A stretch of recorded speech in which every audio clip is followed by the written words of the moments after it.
Yo, welcome to another episode of the Blindfold Off podcast. I'm Emmanuel. And I'm Ernie. So today we have a very special guest. She is one of my best friends. She's a recent Bethany alum. And one of the reasons why I wanted her on this podcast was because when I was going through a hard time, she's given me some of the best advice and wisdom that I've ever needed. Please welcome Ruth Mayer. Hi, everyone. Yeah, I got the crowd cheering for you. Yeah. Thanks. Nice little addition. Yes, sir. Why don't you start off by introducing yourself? Yeah. What do you do? What do you do now? Why you came to Bethany? Like everything like that. Yeah. So as Emmanuel said, I'm a recent graduate of Bethany Lutheran College in Mankato, Minnesota. Woo woo. I'm from Nebraska, actually. So I came up from the land of the corn. It's pretty great. It's flat. Who knew? And I came up here because all my siblings came up here, and it was just a really good college for the art program. And I already knew all the professors. I kind of grew up around them. So it was really a nice transition for me to come up here. Also, I just really liked the fact that it was such a small college, and you really, like, here I made such good relationships with my professors. Andy Overn. I know we're not supposed to talk names, but Shout out Andy Overn. He is my father Bethany figure. True, fair. I've cried many times in his office, and he's been awesome. So if you need a good advisor, that's who you go to. Yeah, that's my advisor. Yeah, Andy gang, let's go. Lucas Fricky gang, shout out. Yeah. So I came to Bethany to do graphic design, and then I also ended up majoring in studio art, and my emphasis was actually in interior design. And that's one thing that I really appreciate about Bethany is that I was able to work with my professors to get where I wanted to go. With the whole pandemic and graduating with the pandemic, that was kind of just just drop off. I never got to say goodbye to anyone or any of my professors and stuff, and that was kind of hard. So after college, I got a job working at Home Depot, living the orange life.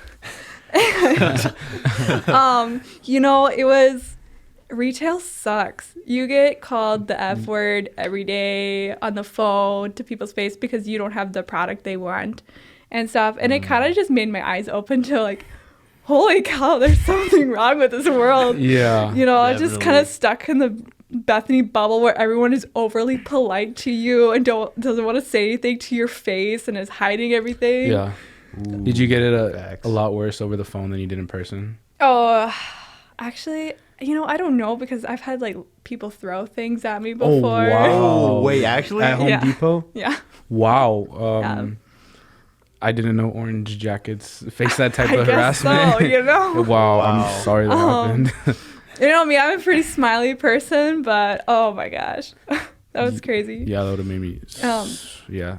So So starting off there, I just wanted to learn as much as I could about materials and stuff, getting into interior design because I don't have an actual interior design background, so just kind of wanted to gain knowledge, and that's what you really need to do is.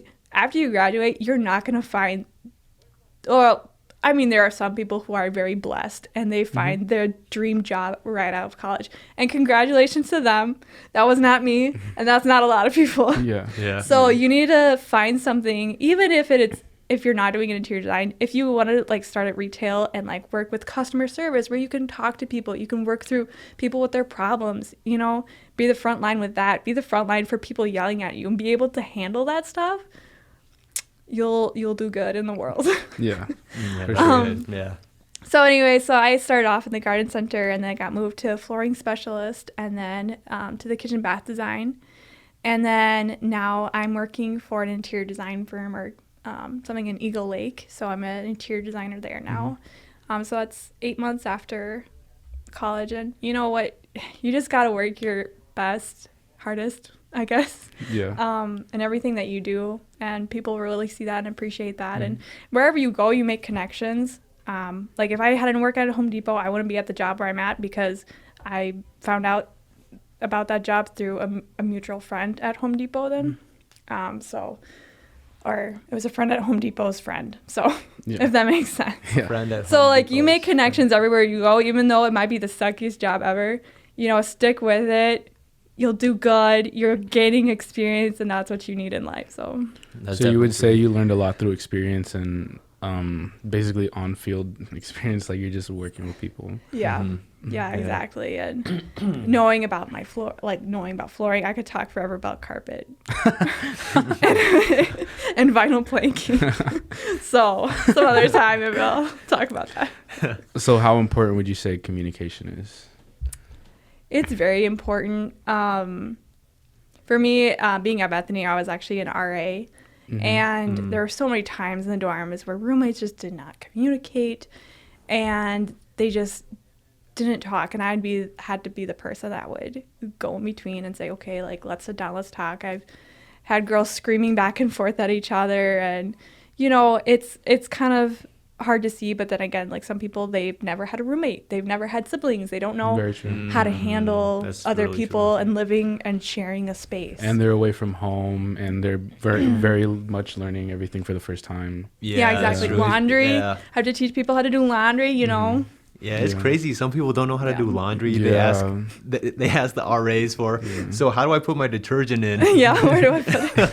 It's like, I put my detergent in with whites? I mean, do I put other clothes in with whites as well? I mean, you have to put water in with your ramen in order to cook it. Yeah. So you need to put detergent with the clothes to wash it. Do not put a towel in the microwave. Yeah. You know who you are. Yeah, don't put your phone in the microwave either. I learned that the hard way. Did you actually get your phone in the microwave? Yeah, because I thought it would charge faster. Oh my goodness. Bro. All right, dude. I don't even want to get into that. It's okay. I was like 11, so it's okay. Oh, you got a new phone now. So. Yeah. Yeah, iPhone 11, baby. Ironic. That is ironic. Anyways. Anyway. Yeah, so one question I wanted to ask you is, what is the hardest thing that you've learned ever since you graduated college? I think, honestly, the pandemic kind of helped me learn this lesson too, is you have no control over anything. Yeah. It's scary. It is so scary graduating college because, especially, I think during the pandemic too, I didn't know whether I was going to get a job. I didn't know where I was going to work. I didn't know whether I had to move back home. And I love my parents, but I do not want to move back home. It's important to, like, when you graduate, that you live on your own and you kind of just, and I didn't grind it out. Yeah, exactly. And I didn't want to move back home. I didn't know what was going to go on. And you just have to realize that God's in control of everything and that he's got you. Everything that I have, everything that my job is, like where I'm at and work, everything just happened. And it didn't happen because I did anything. These things all fell into place and I just trusted. And yeah, and here I am. What kind of stuff did you go through that made you realize that, besides the pandemic? Did it more so maybe find out a lot of stuff about yourself that you didn't know during that time, especially since you're by yourself and stuff like that? Yeah, I think before, like, I was very a structural person. I needed to have a set schedule. I needed to, even though, like, at school I was very much a procrastinator in my work. That I wouldn't do things to the last minute, which was bad. But, like, in life, I just, like, had to have a plan. Like, I'm very, like, I'm all about patterns. And, like, if things don't match up or things get changed, I just freak out. Because you like having a routine. Yeah, exactly. And that's, like, my routine to work. Everything is just set and scheduled. And if something messes in, like, gets in the way of that, my whole day is messed up. And I really had to fix that after, like, COVID and everything like that. And even switching jobs, like, big changes, even small changes for me just kind of freak me out because I'm used to this pattern. And I had to learn with that. I guess learning about myself, I think being independent too, away from friends, away from home, living on my own. That's scary, being an adult, having to pay your bills, taxes. I haven't done my taxes yet. Yeah. I'm going to try to find someone to do my taxes because I don't know what I'm doing. Especially since COVID hit so quickly too. Like you basically just everything came on top of you. Yeah. Yeah. The first night I moved into my apartment, like after college and stuff like that. The one you're in now? Yeah. I like cried to my mom. I'm like, I can't do this. I need to come home. Like, I don't know what I'm doing. This whole adult life thing's freaking me out, and it's going to. But you know, you gotta do it. You gotta take those steps forward. You know. Yeah. Put on your pull-ups. Yeah, your pull-ups. She's talking about diapers. Yeah. No. Sorry. No, it's fine. See, I think that's the thing about school too, is that sure it's good to educate yourself, but at the same time, school puts you in that routine pattern, if you know what I mean. Yeah. You know, it keeps you in that routine mindset, like, okay, at this time I'm going to have lunch. This time I'm going to go to this class. And I think that really played into what you were saying about you've learned that now you have no control. You know, you've learned that you have no control over your life. And it puts things in perspective too, because I feel like, for me at least, school is kind of a safe zone where you don't have to be an adult yet. Yeah. You know what I mean? That is 1000% true, because you still have your adult things like you have to worry about finding scholarships, paying your tuition, and basically like being by yourself. But it really doesn't give you like any life experience. Like, what do you do when you're like a month late on your rent, or how are you going to eat this week, or how are you going to budget your money properly to be able to live at this place? Yeah, it has you worrying about the wrong things, like grades, for example. You know, now I kind of stopped worrying about grades. As long as I give it my best, then that's what matters. That is true. But if I get a B, I'm like, okay, that's cool. I think that was the biggest thing that scared me, you know, with graduating, is it's the first time in my life that I didn't know what was happening next. Because, like, in grade school, you start off, it's like, oh, done with first grade, I'm going to move to the next classroom. Yay, new teacher. Yellow room to the green room. Exactly. So everything was set. Like, this was my plan. I'm just moving up a grade. After grade school, you go to high school, and so forth, and then you pick your college out. Picking your college might be a little scary for me. It wasn't, because I knew exactly where I was going, so it was kind of just like, okay. But then after college, it's like, I don't have any more class. You don't get your vacations unless you're a teacher or something like that. But like, even then you have like summer school and stuff. But, you know, it's all of a sudden like that routine that you were so used to for the first, 20 years of your life is just gone. And I feel like that's really, true. Yeah, exactly. How much older are you than us, if you don't mind me asking? No, I'm 23. Oh, okay, 23. yeah. So, and she's only like. Well, so I mean, I guess you're not in school when you're like 1, but I mean. We get the gist, Yeah, 15 years. Yeah, basically. 15 years of school, basically. And imagine like if you went to grad school now, like that'd be even longer, just kind of. And then you're kind of stuck in that. Yeah. Yeah, but if you put in perspective, like if you live 100 years, that's almost like a fourth of your life, like 25 years. Yeah, that's like a fourth of your life living in school. The first part of your life where you are just learning about the world and learning about everything, and it's just stuck in this routine. And I feel like that's kind of why we have midlife crisis, because after 4 years we're like, okay, now we need to move to a high school, now we need to move to college, now we need to, you know, we're ready for the next thing in our life. And if we're at the same job, like, can you imagine where our mind's gonna be? It's like, I'm just stuck. It's gonna make you depressed. Even being at Home Depot for as long as I was only there for 10 months, but like, whatever. But like, it's kind of just crazy. Like, I think with our generation too, like, there was people at Home Depot who had been at Home Depot for like 14 years. Wow, that's a long time. Yeah. And like, I can't imagine like wrapping my head around doing the same job, especially since I hated Home Depot. I didn't hate it. I mean, I loved my coworkers, but like, just customers. Be nice to people, man. When you go into retail stores, be nice. They're having a hard day too. Yeah, speaking of that too, you know, I just want to share about my experience with Chick-fil-A. It's crazy that there's some 50-year-olds that've been there for 10 years. I'm like, flipping burgers or I mean chickens. Well, maybe they don't have a lot of options. Like, you know what I mean? True. That's why they stay there. And that's true like too. Yeah. And it's also what you said about, you know, just being nice to people. Because I feel like, especially at Chick-fil-A, you have to be nice because that's our brand. And when someone's mad, you just have to be nice. Grin and bear it. Yeah. Yeah. Have you ever gotten taken advantage of someone or being too nice to someone? Like, you've ever gotten taken advantage of? Oh, all the time. I am always way too nice. And this is not in the workplace. This is everyday life. I'm asking. Yeah.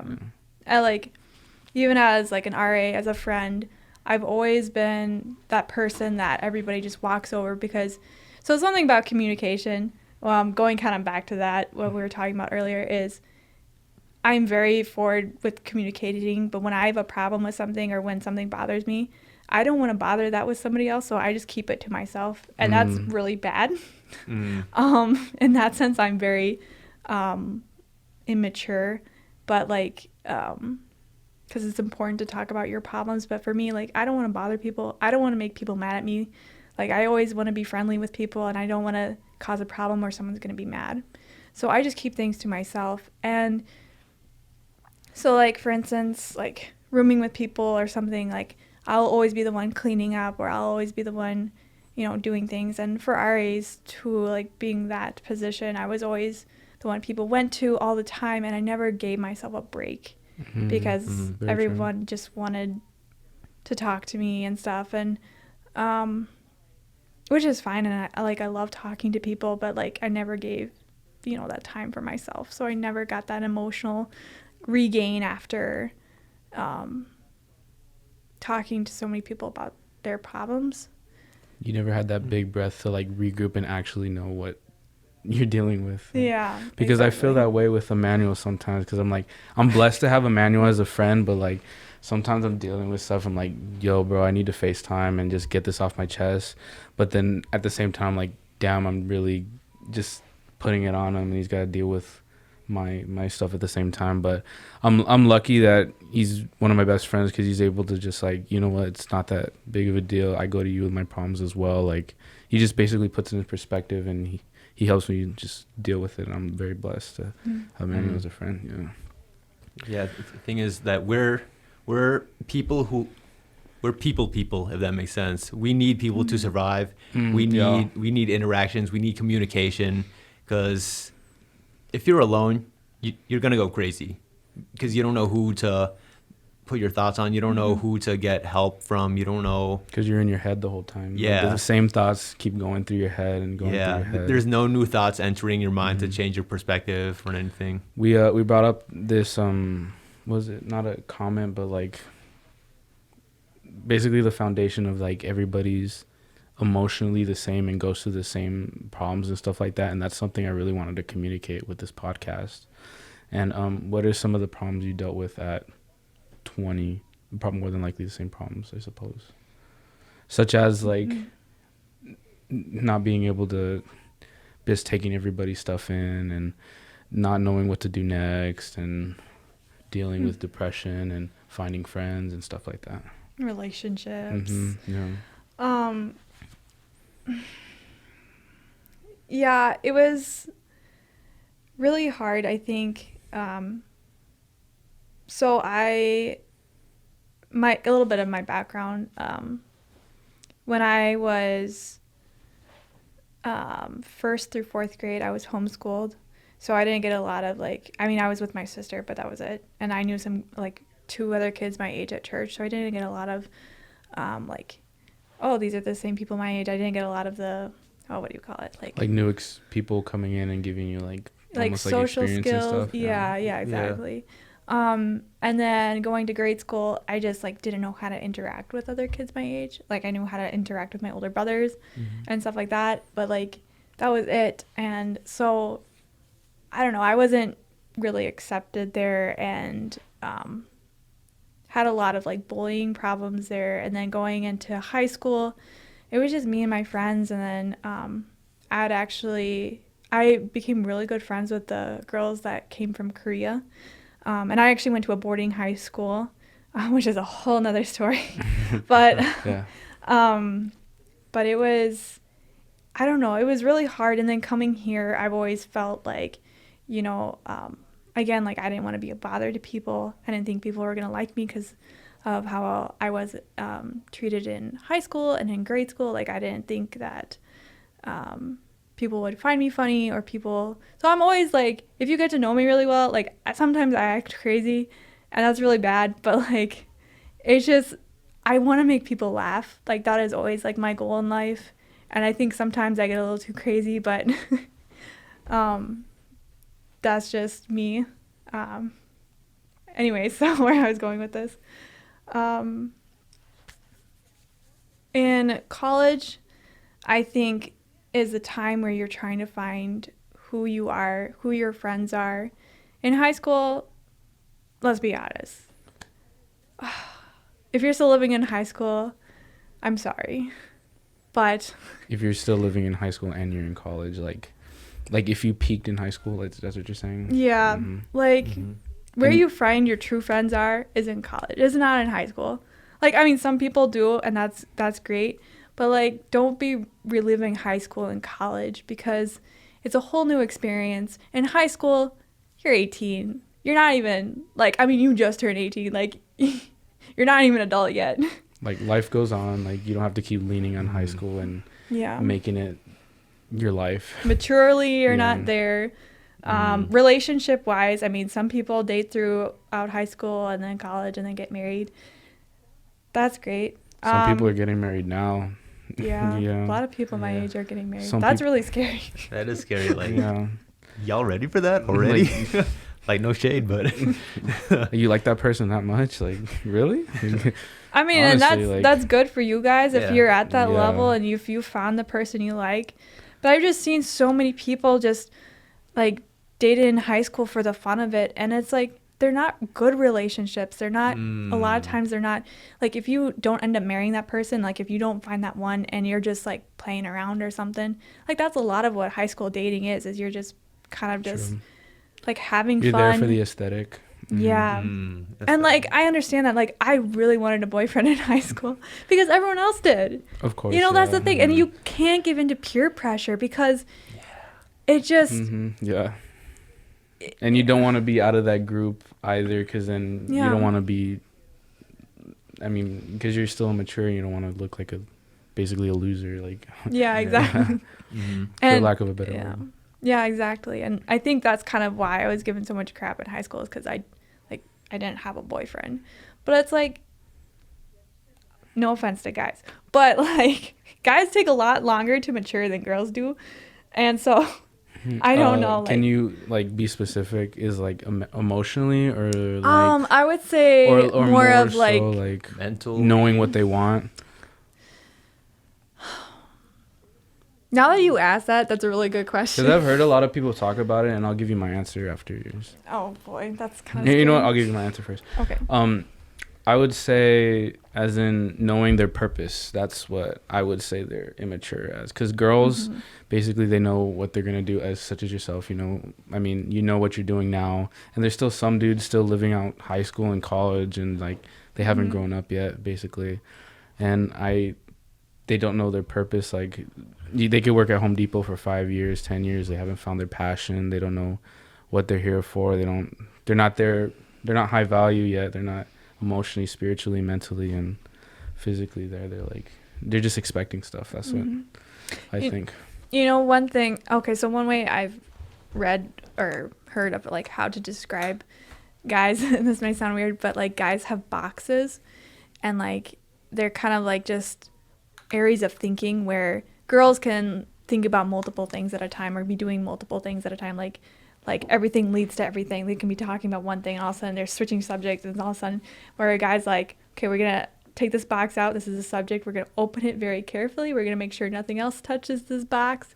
We're going to stay in this. And then when we're done with that subject, we're going to close the box and we're going to, Have you ever heard of that before? Or I have not, but I can definitely see where you're coming from, and I can kind of see the similarities in people, and to that example, I can kind of grasp it. Yeah. Like, so something that might be is the reason for like, with that is guys, like maybe it's like they're focused on this one area of their life right now, and like with college, it's staying in this, like whether it's like with sports or with their grades or with, I don't know, some guys in the choir or whatever, like depending on what area you are, like sometimes they're just so focused on that area at that time that they can't necessarily, not to saying that guys can't plan ahead or anything like that, I'm not saying that, but like they're more focused on the now and kind of okay. And I can definitely see that. Yeah, I don't know I definitely see that too. I can see that, yeah. Maybe I'm just talking gibberish, but no, I can see that, yeah. Yeah, I definitely know what you're talking about. Yeah. Like, because I see that with myself, because I'm like really scheduled like you. I'm like, all right, well, I gotta wake up now and I gotta go to class, then I gotta go work out at this time. And honestly, I'm like, I just want to get as good as I can for baseball. Truthfully, so I can see where you're coming from. I could be like, I kind of see that in myself. Yeah. I think girls are always thinking about, well, not all girls, not to speak for all girls or anything like that. Some girls have different plans. I just want to make that clear. I'm not speaking for everyone because I don't want to generalize or stereotype or anything. But like girls, their like purpose in life, not their purpose. What am I trying to say? As the female body, we're designed to have children. That makes sense. And I think like whether we want to or not, some people may not ever want to have kids, and that's perfectly fine. But I think genetically speaking, we want to have kids, if that makes sense. So I think we're always back in our minds just planning for that, planning for a stable. It's almost like hardwired. Yeah. Yeah, future. We see that a lot when Hafiz talks about it on The Roommates. He's always talking about like, well, he also said this, that, not to sound disrespectful, but do you think it is more viable for girls to have, find their best mate around like 20-ish? Because he said that's when they peak, and because they look the best and they're able to find the best mate, and that's what his reasoning was behind it. Do you agree a little bit? Yeah, I think so. I think when you get older too, like some people just don't find the one till like later in their life and stuff, and even like that they might have different, like a couple different relationships or marriages and stuff like that in life, because things happen. And you know, I think as you get down the road, when you get into your 30s and stuff, I think you tend to get, not necessarily to say like more desperate, but like I think sometimes people may not are doing it to like get together. It's like, oh, time's ticking, kind of gotta get together. Yeah. But like not necessarily to say like all those relationships are like that or anything. Sometimes, you know, in general, like I said before, God has a plan for you, and sometimes that one that's meant for you has other things they have to go through in life, other challenges, maybe another relationship, maybe another wife or something. Maybe it's not the right time, or yeah, exactly. Yeah. Maybe they have to grow a little bit for you to receive them in the right way or manner that you need. Even in like with my relationship right now, is wonderful, but like I had to go through a sucky relationship, and I hate that because I had to go through that in order to get to him, and I wish I could have skipped that part of my life. Like we both went through like sucky kind of relationships before and we had to get hurt, and I think that's kind of how we like found each other and are as strong as we are together. Even though I'd love to just erase that whole part of my life, it's just you're kind of thankful for it because it made you who you are. Yeah, it made you stronger. Yeah, and you know what to do in those like experiences. And see, now that you have that experience, if there is someone who has gone through a similar experience, you can, you know, talk them through it, tell them it's going to be okay. Because last night someone FaceTimed me that their heart was kind of broken, or I mean, it wasn't broken, but like someone was playing with their heart, and then I told them, hey, it's okay, I've been there before, you know, it's okay, it's gonna be okay, you're gonna become stronger from this. Yeah, exactly. And see, even though it really sucks like right afterwards and something, or like with what you had to, like just like any relationship that ends, like I mean, sometimes you can end on good terms and that's great, but usually somebody's hurt. And in that, you grow, you learn, and you become more mature, and you become more of the person who you're meant to be. And not even just relationships and problems that we have. When we go through hardships in our life, that's what they're meant for. Like, a lot of people are like questioning God, like, why did you do this to me? Why? God doesn't give us more than what we can bear. And that's facts. That is, it really is. Yeah. Yep. And he doesn't, like, there are things that God puts in our lives to grow, to mature us. And there are things like the devil does attack us and stuff. And we have to see that every challenge that comes across us, whether we get hurt by somebody, whether we get in an accident, whether we get almost like levels to a video game, and you have to constantly like put it in perspective that this is good, and just make sure that it's good. It makes you stronger. You find some other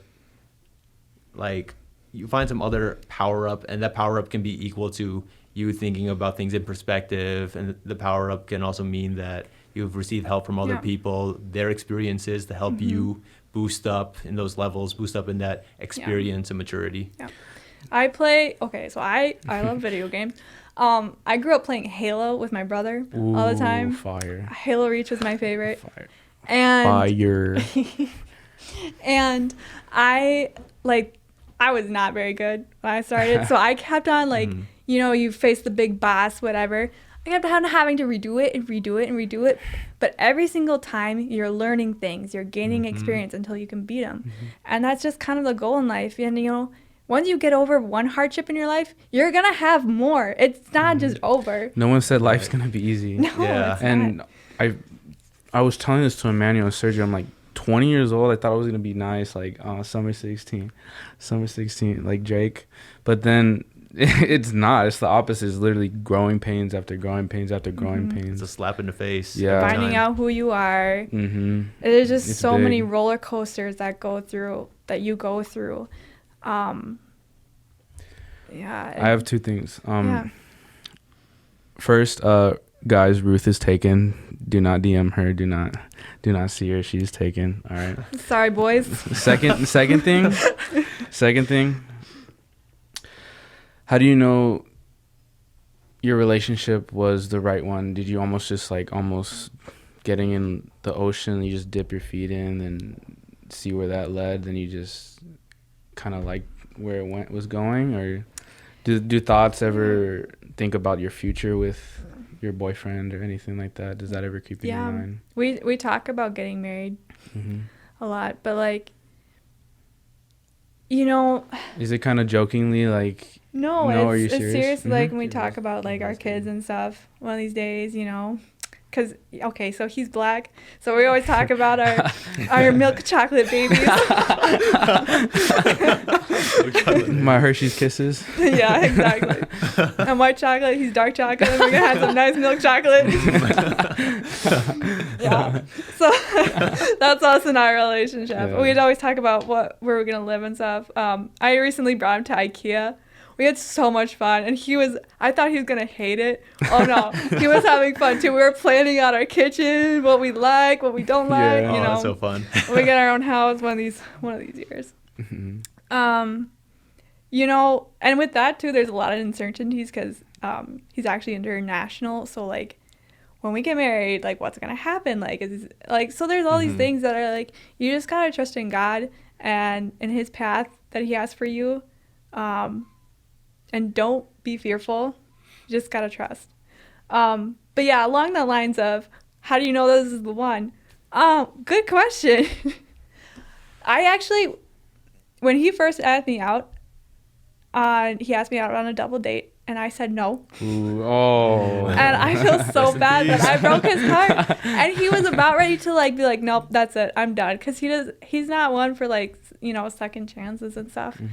And my cat died, so I saw him in the hallway, and I just gave him a hug. I was just crying, I just remember that.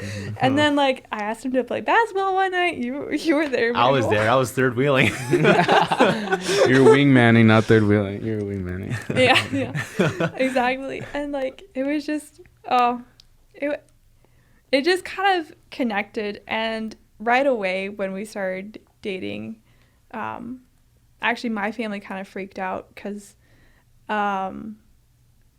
like the just being international and stuff like that. They're like, just because my past relationship, went bad, and he was an international student too. Actually, there's not a trend, I promise. It just things happen. Like I don't know. We got the receipts, Ruth. No, I don't know. She likes international people. No, I'm kidding.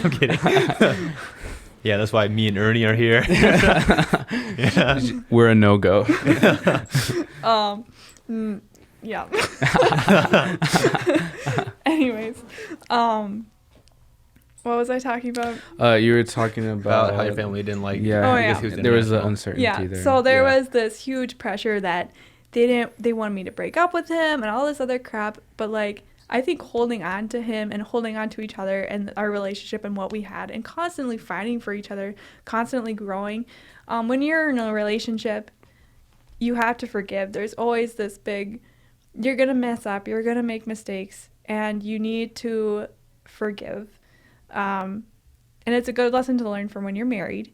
When you're married, that's like a bond, and it's supposed to be forever. And things do happen, but it's constantly being able to forgive each other, because when you're married, it's not like dating where it's like, oh, I'm done with you, I'm going to go whatever. It's like there are going to be days where you don't love each other. You're going to maybe not necessarily say hate. You're going to very dislike that person sometimes. They're going to bother you. They're going to pull your strings. Like when you have to live together and you figure out your pet peeves and all this other stuff. Maybe you don't like his socks laying around. I don't know. I don't know what you guys do. Is that a stab or a jab? No. I don't know. No. I swear I don't got my socks laying around. I swear. Yeah, Ernie. They're in my basket. I swear. I'm like, I gotta do laundry tomorrow. But like, I don't know. Like with my sister-in-law and her husband, I love them both so much. He like, I don't know if like, I think he leaves his socks around. I think that's why I thought of that. So like, I don't know. Maybe that would bother you. But like, you can't just like break up with someone that you're married with over that. Like, there are things that you have to work through. There are things that you're gonna have to overlook. There's things that you're gonna have to get over. And you have to mature, and How do you communicate that? Or how have you communicated through almost your growing pains? Honey, I love you, but pick up your socks. Yeah. Just be straightforward with Put them. a basket right there wherever he throws his socks. Okay. No, my boyfriend, I think something like really important is like what I said is like I have a hard time communicating. Maybe it's just to girls that I have a hard time communicating my problems, because with him I'm very open about things, which is good. And I think if you're gonna be open with someone, it's got to be with that person. Truth is probably the most important, honestly, because if you I mean, I'm not in a relationship, but I could see why truth is important, especially since with other people, because there's no point in lying or not giving them the truth, because it does nothing. Because at least that's what I think, Or hiding things, like be open about your past. If they're the one for you, they're gonna love you no matter what. Acknowledge your mistakes. Yeah. Yeah. And I think that's something like with him, is that like through all the not problems, like we've had challenges and stuff, and through all of them, like we both constantly choose each other. We constantly both fight for one another, and but still choose each other over like any of the problems that we have and any of our past experiences or anything like that. And I think that's really important, that and again, they'll, no matter what, they will love you for who you are if that's the right person. If not, then I'm sorry, but screw them.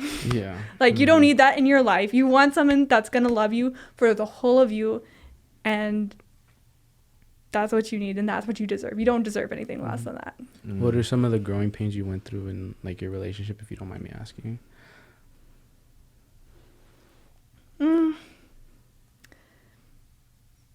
I think I had trust issues after my past relationship. So I think that, like, gaining that back. And he is the most trustworthy person ever. But then, like, at the beginning of our relationship, I was just always so scared that one day, like, I'm going to wake up or something and he's just going to be gone. Like I'm never going to be able to talk to him again or see him again. And I couldn't bear the thought of that because he means so much to me that I don't want to lose that. It'll, like, almost backfire on you. Yeah. And it took me, like, a long time to start dating too. Well, not a long time. Like, this is back before him. My first date I went on, sorry, this is kind of random, like, just about dating in general in life. Yeah, it's okay. My first date I went on, most awkward thing ever. Oh, I think you told me about this. Yeah. So the guy I went on a date with, bless his heart. So this is the first day you've ever went on? Yeah, it was my sophomore year. Oh, really? Of college. And the guy asked me out, and honestly, I had no interest in dating him, and this sounds bad, but, like, I don't know, it sounded like fun. Like, yeah, I want to go on a date. I've never been on a date. Like, I wanted to go on a date. I'm sorry, but if that sounds selfish. Desperate. But anyways, I'm kidding. Hey, I'm kidding. Hey, chill. Yeah, no, it's okay. No, maybe I was. Maybe because, like, all my friends that year had serious boyfriends or something. I don't know. But so I went on a date and I did all the talking. Oh, he wow. didn't talk, like, at all. Honestly, I'm not gonna lie to you.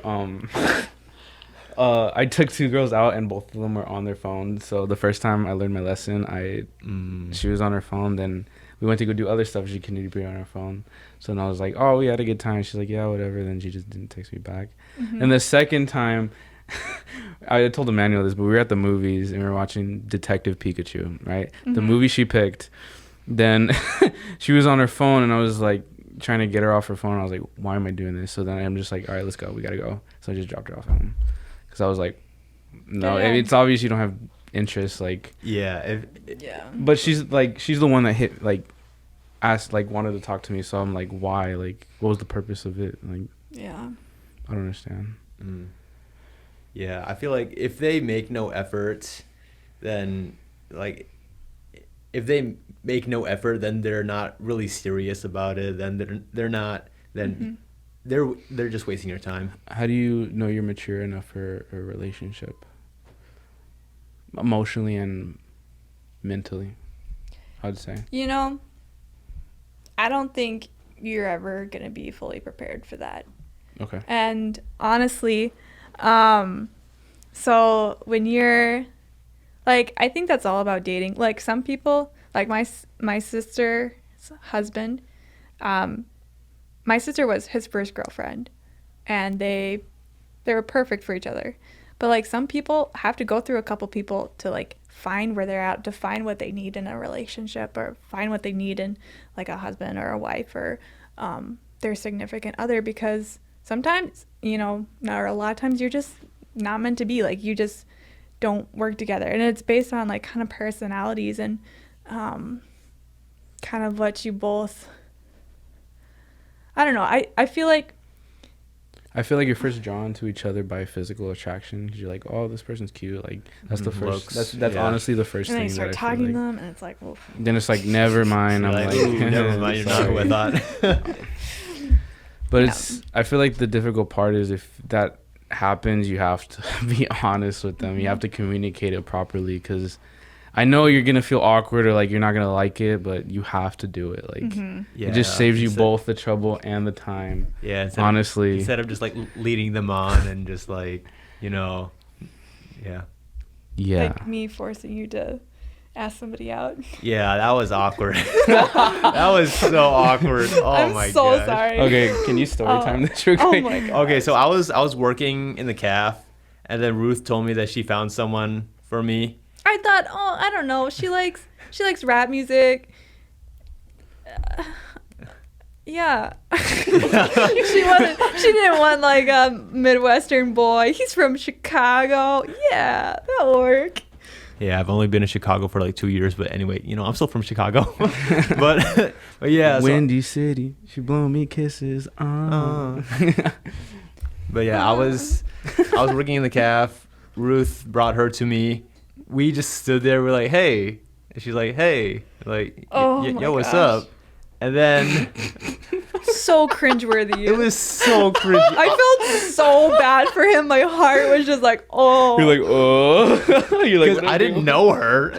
So Ruth just brought a total stranger to me. I'm like, hey, what's up? You want to go play some video games? It's a good thing you don't go on blind dates, because I don't know, that might be bad. I feel like it'd be easier for me because I feel like I'm pretty good at conversation, and it's easy for me to get to know someone. But I don't know. Ouch. Well, I'm just talking about me. I don't know about that you. hurt. Would you find Emmanuel? Would you say you're good at conversation? Back then, I probably wasn't. But yeah, but now I've grown some, so yeah. Yeah, I'm better now. That was like before I really knew her too. After getting to know her, definitely not. Mm-hmm. Oh my gosh. Oh, I'm so sorry. It honestly happens. I had one of my friends in high school, and she set me up with like, okay, I gave her one chance, and this girl, it just didn't work out. And the second girl, didn't work out again, and I was just like, and I just stopped giving her chances of trying to set me up. And she knew it too. She's like, I can't set you up anymore. You're not. It's not gonna work out. I'm just like bad luck for you or something.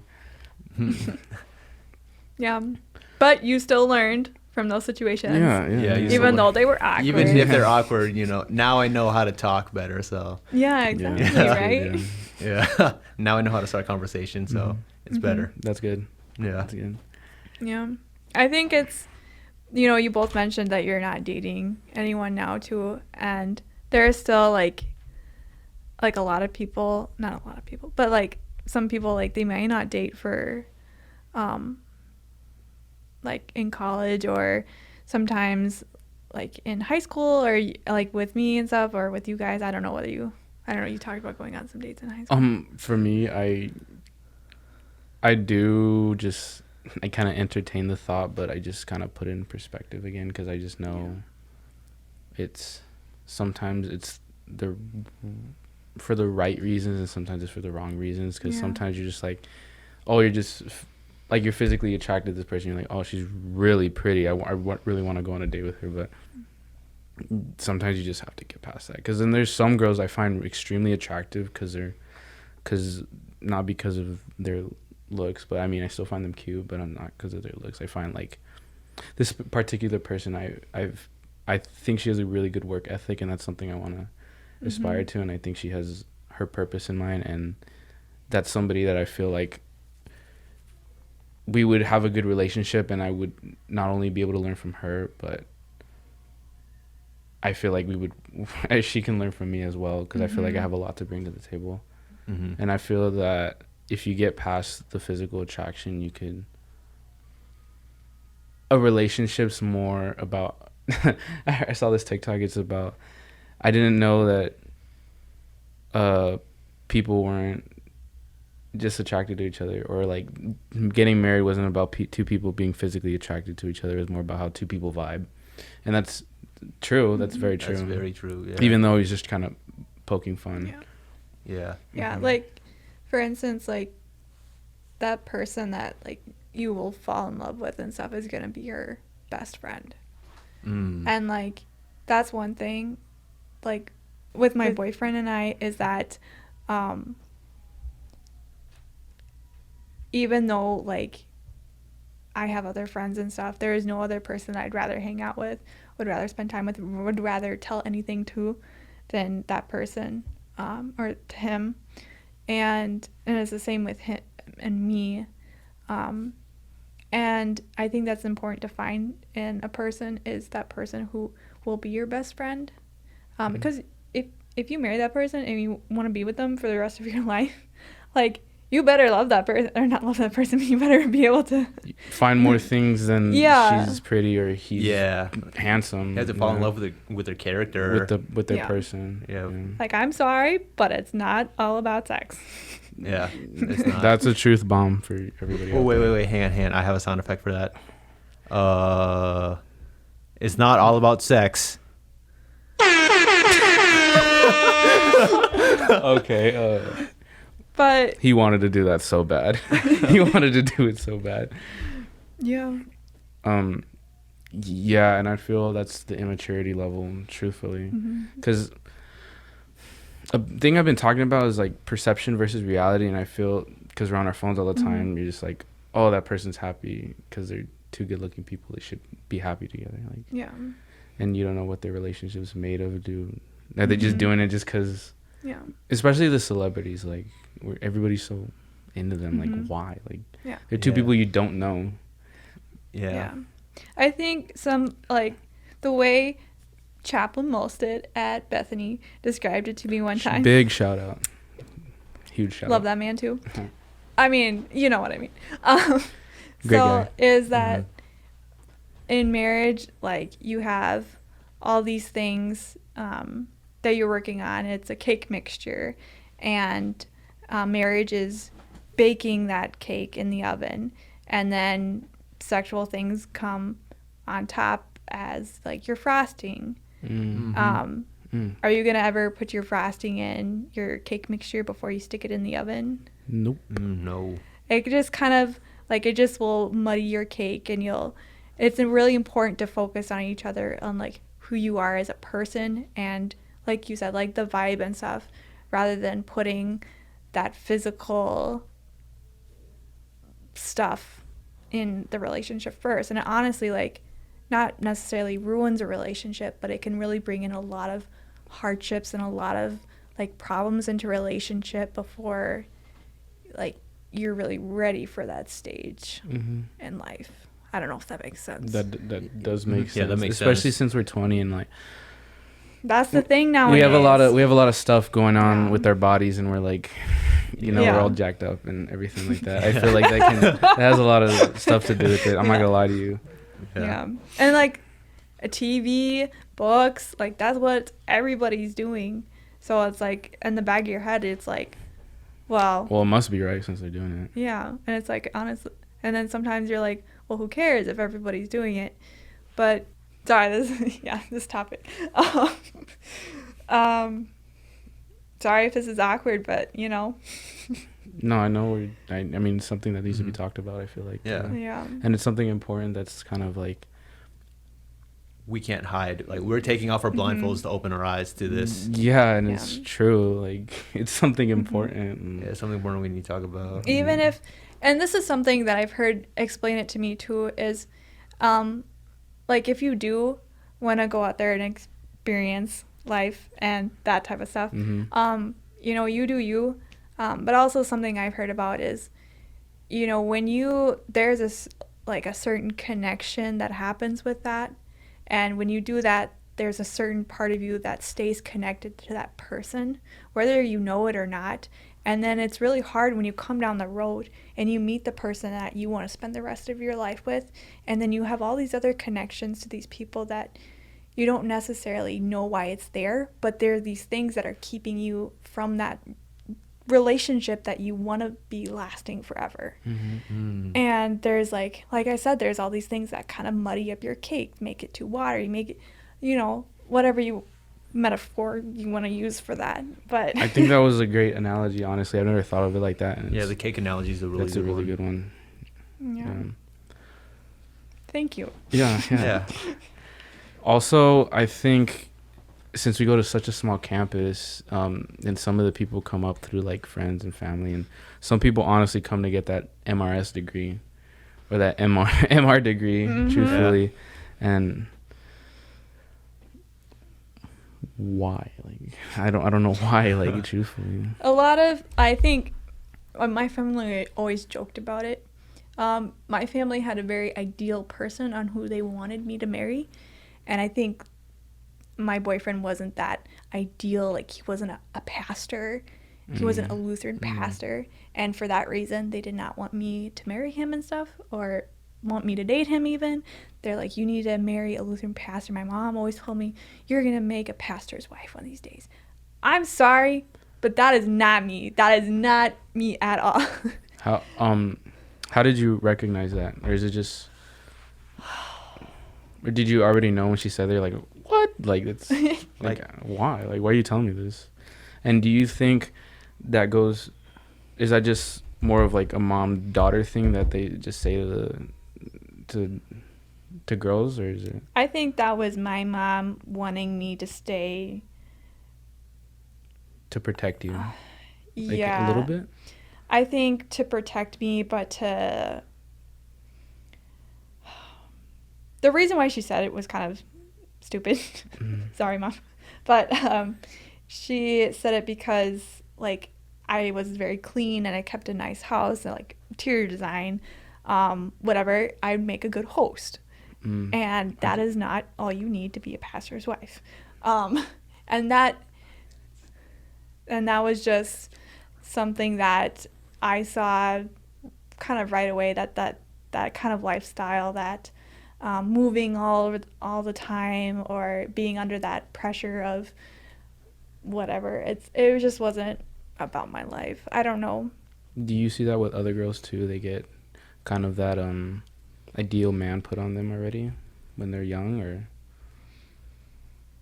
is this just a Midwest thing, or it's something prevalent up here, or is it something that you saw in your town or your city? I think your family always has, I don't know, maybe it's just my family, but they always have this ideal, and like even their conversation, they always have these ideal things on how they want you to be.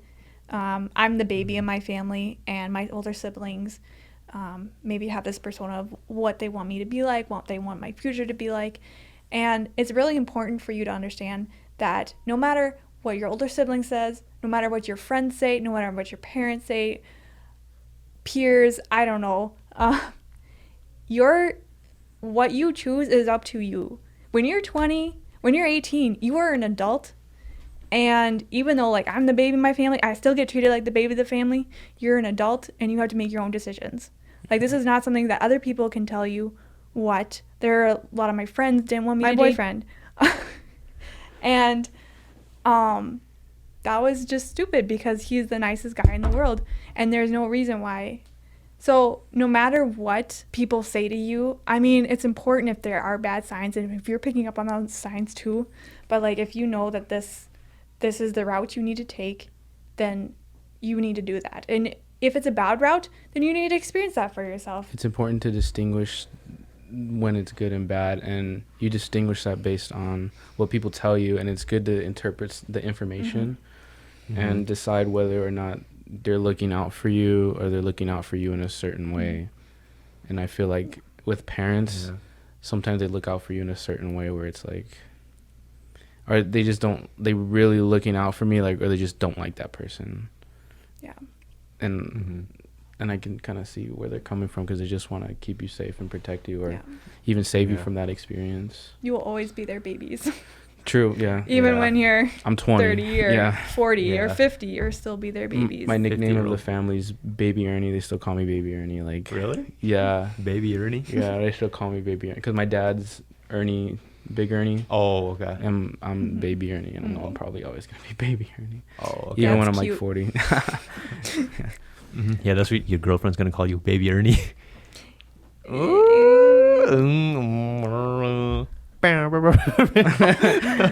I like the sound of that? I don't know. Baby Ernie. We'll leave that up there. Yeah. Okay. But yeah, and if you do have bad experiences in your life, I am sorry, but whether you feel alone or something, I think it's really important for you to understand that you aren't alone. Like, if you're not in a relationship right now, you're never alone, and you will always have people that love you and care for you. And sometimes they can be a little bit over possessive, like your parents. But I think it's really important for you guys to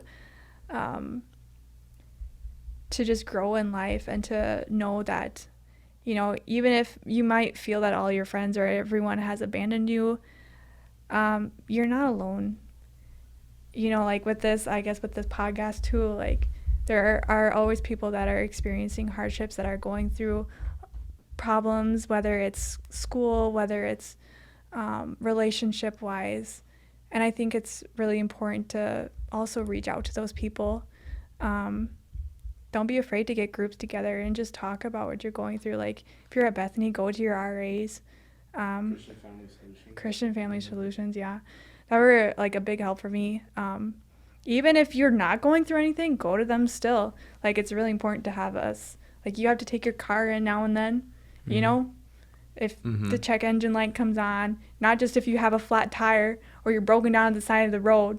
Like, yeah, take your car in beforehand. Yeah, so that you can prevent those in the future. Exactly, yeah. So, you know what? Love yourself. Always love yourself. Love God. You know, he's the one that's got your plan all planned out for you. Yeah, amen, sister. And he's the one that's holding you even when you can't walk, so. Very true. He's the one who keeps you even when you feel odd. Yeah. True. My dad said this one thing, that you're never alone, but there's a difference between feeling lonely and being actually alone. And here I feel like that's a good thing. They make you understand that you're not alone. They give you all these things and options and people to even talk to. That's what I like. I appreciate Bethany for. Yeah. And this last question is kind of off that. How do you know the difference between being alone and feeling lonely? You know, I think in my life, we're never truly alone. I think we feel lonely because we see other people and the happiness they have, the relationships they have, even if it's like maybe the parents, like how their parents treat them, or how teachers treat them or something, or maybe they just feel like they're not noticeable or something. There is always somebody who notices you. Me, with some of my friends and stuff, I was the one that made them talk to me because like I saw that. And I think feeling lonely is something when you see something that you want, that is something like your heart yearns to have. Like maybe it's part of your love language that's not being fulfilled or something. And wow, that's a good one. I think it's really important for you to like take your love test, or I don't know, like what is it called, love language test, to kind of realize. I'm not too sure, but I'm sure there's something like that out there. Yeah, so it's kind of like whether you're somebody who needs physical or not physical, but like somebody like reaching out to you, you know, patting you on the back, saying, or words of affirmation saying, you know, you do a really good job, whether it's gift giving, something like that. Like we have a love language bank that needs to be full. And sometimes like if we're not feeling that, if we're not getting that, we will feel alone and we will feel like depressed and we will feel down. And I think it's important for us to find out what that is.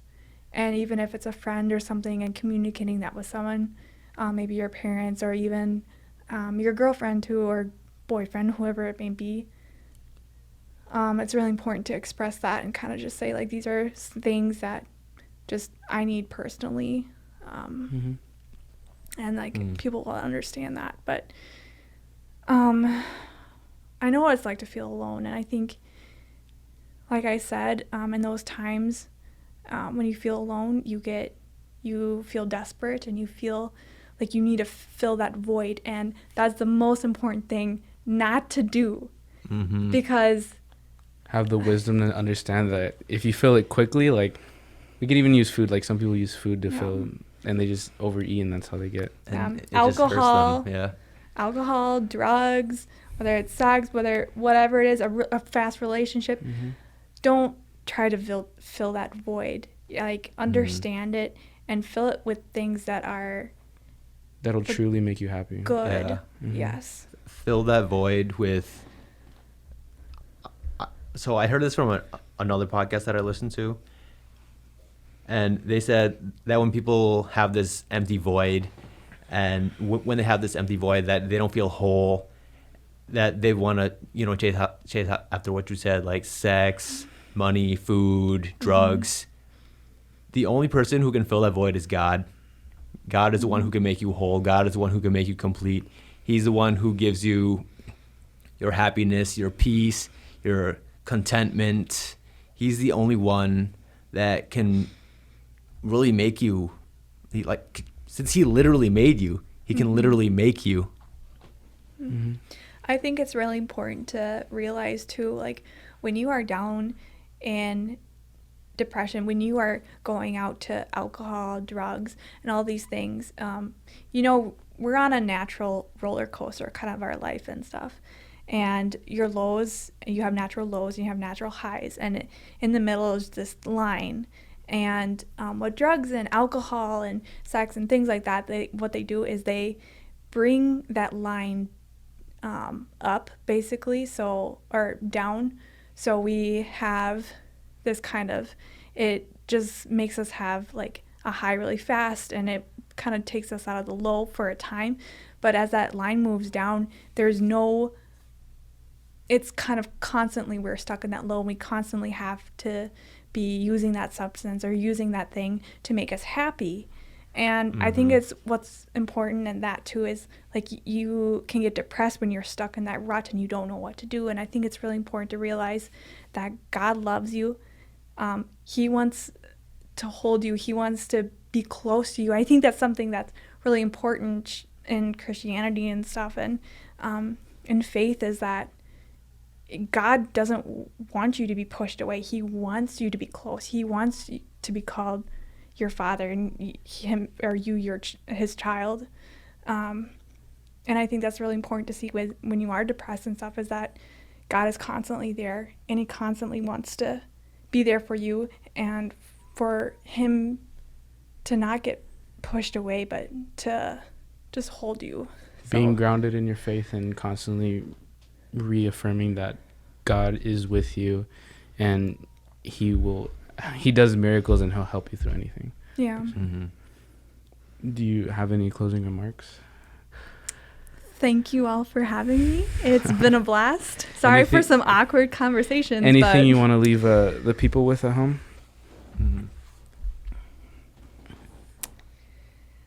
I'd say, in this journey of life, like I said, you're going to have a lot of ups and downs. You're going to have a lot of trials. You're going to have a lot of temptations. You're going to have a lot of things that go wrong in your life. But it's important not to just throw your hands up and give up in relationships and in life and your work and everything. And I think it's really important to give your best in everything that you do. And even if you don't know what your purpose is now, just trust that things will line up. And even if they're not happening, if things aren't happening, they will happen in the future. It just, some things, like I said, take time. Maybe you need to learn certain experiences. And I just say trust. In this pandemic and everything, we don't know what's going to happen. Yeah. Every day is something new. Exactly. Yeah. So, don't fear, Yeah. I guess. Yeah. Well, thank you for coming on. Truly, I would love to talk to you a ton more. I have a ton of questions for you, and hopefully you'd love to come back. Yeah, definitely. Yeah. This is really good. Yeah, it was a great conversation. Great conversation. Yeah. Well, thank you guys. Let us know if you have any comments or concerns. You can follow me on Instagram at _ERmenta. And you can follow me on Instagram and any other social platform at Emmanuel LKD. And you can also follow our Blindfold Off podcast on Instagram, Twitter. We're on Spotify now. YouTube, Apple Podcasts, at Blindfold Off Podcast. Please, and I encourage you guys, if you guys want to see anything, for us to talk about anything, or even if you need to reach out, please do so at our Instagram or even at our personal Instagrams. Mm-hmm. Can they find you anywhere, Ruth? Yeah, I don't have a podcast or anything special like that, so or a YouTube channel. But my Instagram is Ru_Mayer, I think. I don't know. Look me up. I'm one of Emmanuel's friends. Okay, I'll look you up, I guess. I'm on Facebook. I'm on Snapchat. You can't have my Snapchat. Sorry. Yeah, that's confidential. No Snapchat. No Snapchat. We have a Snapchat confidentiality. I'm not one of those people that Blindfold do podcast. streaks. I mean, I have streaks, but like they kind of, they wear me They out. got old quick. Yeah. They got old quick. And like when you just take Stuff pictures like- of random my wall, or the front of my car, like that. I mean, what's the point? Yeah, what's the point? It's like you're not even talking anymore. It's like, No. like I tried to send a snap that said, "Hey, what's up? How's your day going?" They sent me a picture of the wall. I'm like, okay, thanks. Yeah. Yeah. Well, anyways, guys, thank you so much. Thank you for having me. This was the Blindfold Law podcast, and we're out.